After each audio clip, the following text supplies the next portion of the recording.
Prenatal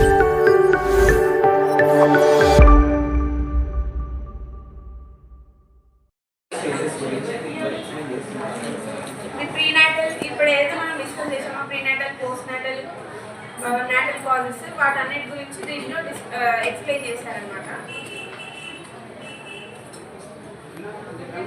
ఇది ఎలాంటి రకాలు ఇప్పుడు వినికిడి మూగ ఇట్లా అనుకుంటాం కదా మనం, అన్ని రకాల ఇంపైర్మెంట్స్ మనం ఎట్లా గుర్తించాలనేది ఈ పిక్చర్స్లో ఉంటుంది.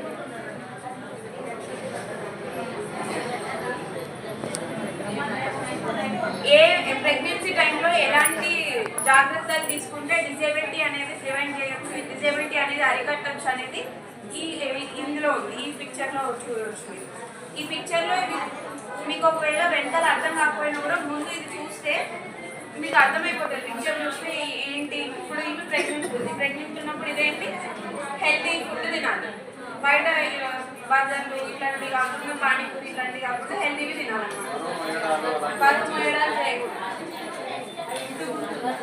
ఇంకొకటి చక్కగా ఉంచుకోకూడదు ఆ పరిసరాలు అలాంటివి.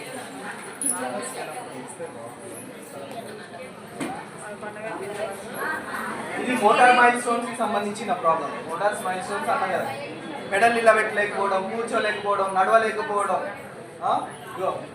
బాబు తుది దశల్లో ఎట్లుంటాడు, మొత్తం మెడల్ నిలబెట్టలేకుండా వెనకకి ఉండిపోతాడు. దానివల్ల సో ఇది నడవలేకపోవడం.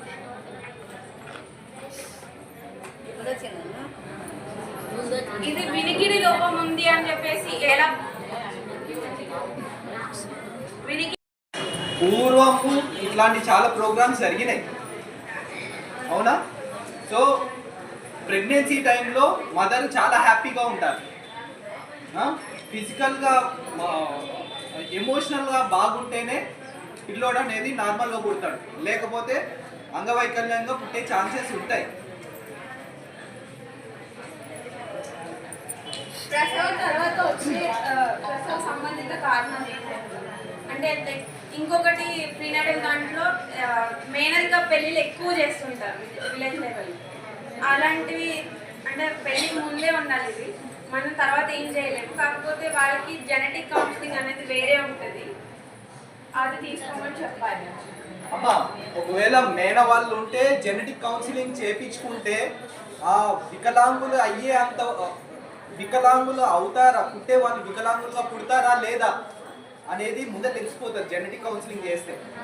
లేదు పుట్టే ఛాన్సెస్ ఉన్నాయి అని అంటే వెంటనే అదే దానికి సంబంధించిన ట్రీట్మెంట్ చేసుకోవచ్చు. లేకపోతే ఐవీఎఫ్ పద్ధతి మీకు తెలుసు, ఐవీఎఫ్ పద్ధతి ద్వారా నార్మల్ సెల్స్ తీసుకొని దాన్ని మ్యూటేషన్ చేసేసి టెస్ట్ ట్యూబ్ కల్చర్ చేసేస్తారు. దాని తర్వాత మళ్ళీ ఇన్సర్ట్ చేసేస్తే మళ్ళీ నార్మల్ బేబీ పుట్టే ఛాన్సెస్ ఉంటాయి. సో అది ఇలాంటి జెనిపల్ లోపం ఉన్న వాళ్ళకే ఇలాంటి టెక్నిక్స్ అనేది యూజ్ అవుతుంది, నార్మల్ వాళ్ళ కోసం అవసరం లేదు. ఇలా చేసుకోవచ్చు. ప్రీనాటల్ కాజెస్ అయిపోయింది. ప్రీనాటల్ కారణాలు అంటే గర్భం సమయంలో ఉండే కారణాలు అయిపోయాయి. ఇప్పుడు గర్భాంతరం ఉండే కారణాలు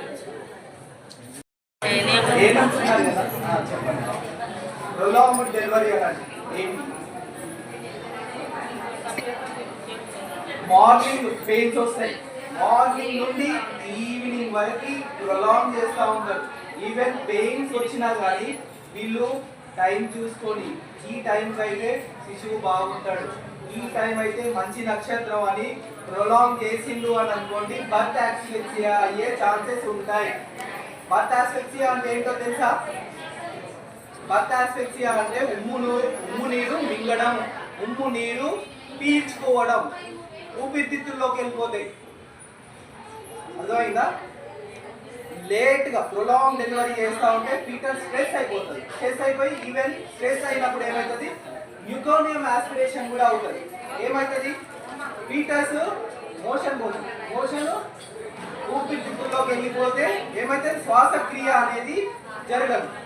దాని ద్వారా ఏమవుతుంది, బ్రెయిన్కి ఆక్సిజన్ అందదు. ఆక్సిజన్ అందకపోవడం వల్ల ఏమవుతుంది, బ్రెయిన్ డ్యామేజ్ అయిపోతుంది. బ్రెయిన్ డ్యామేజ్ అయిపోతే సెరిబ్రల్ పాల్సీ, సెరిబ్రల్ పాలసీ అంటే చేతులు కాళ్ళు కదలికల్లో ప్రాబ్లం వచ్చే ఛాన్సెస్ ఉంటాయి. అర్థమైందా? డిఫికల్టీ లేబర్ అదే 18 ఇయర్స్ మదర్స్ లో అయ్యే ఛాన్సెస్ ఉంటాయి. నేను ఆల్రెడీ చెప్పాను కదా డిఫికల్టీ లేబర్ ఏంటో. సో అది then cord around the neck, పేగు మెడకేసుకొని పుట్టాడు బాబు అని అంటారు, అవునా? ఆ టైంలో ఏమవుతుంది? గొంతు చుట్టూ నాటు పడిపోతే ఊపిరాడదు. ఇక్కడ ఐలిడ్ కార్టిలేజ్ అని చిన్న కార్టిలేజ్ ఉంటుంది, అది విరిగిపోయే శ్వాస ఆడడంలో ప్రాబ్లం అయ్యి వెంటనే చనిపోయే ఛాన్సెస్ ఉంటాయి. అందుకే ఒకవేళ ముందే డెలివరీ చేసే ముందే అల్ట్రాసౌండ్ చేసి ఒకవేళ పేగు మెడకుంటే వెంటనే ఆపరేషన్ చేస్తారు. చేయకుండా అదే పట్టుకొని లాగేసినట్టుకో డెత్ అయ్యే ఛాన్సెస్ ఎక్కువగా ఉంటాయి. ఓకేనా? ఇంకోటి ట్విన్ ప్రెగ్నెన్సీ అంటే కవల పిల్లలుగా పుట్టడం కరెక్టేనా? రిస్కా లేకపోతే నార్మలా? ఎందుకు రిస్క్?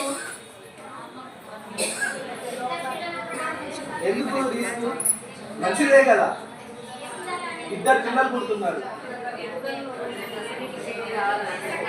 న్యూట్రిషన్ ఇన్సఫిషియన్సీ, మనము తింటున్న ఆహారము ఇద్దరు పిల్లలకి సరిపోదు. ఒక యూట్రస్ అంటే గర్భసంచి ఒక్కరే బాబుని అకామిడేట్ చేసుకోవడానికి ఉంటుంది. అదే ఇద్దరు పిల్లలు ఉన్నారనుకోండి, ఎక్కువగా LBW లో బర్త్ వెయిట్ వచ్చే ఛాన్సెస్ ఉంటాయి. ఇంకా IUGR యూటరైన్ గ్రోత్ రిటార్డేషన్ వచ్చే ఛాన్సెస్ ఉంటాయి. అంటే ఎదుగుదల లోపం వచ్చే ఛాన్సెస్ ఉంటాయి. ఎదుగుదల లోపం ఎక్కువగా ఉంటే మెంటల్ రిటార్డేషన్ వచ్చే ఛాన్సెస్ ఎక్కువగా ఉంటుంది. ఓకేనా? డాక్టర్ గారే చేయాలి.